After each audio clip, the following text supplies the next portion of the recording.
Mendeley Desktop és la versió d'escriptori que heu d'instal·lar-vos al vostre ordinador personal.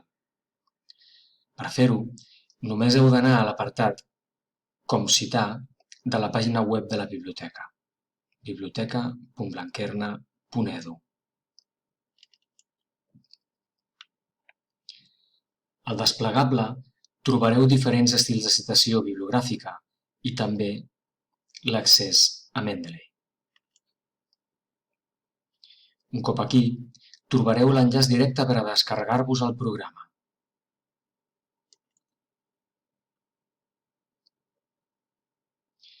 Per defecte, us proposa la descàrrega per Windows, però també teniu l'opció per Mac i per Linux.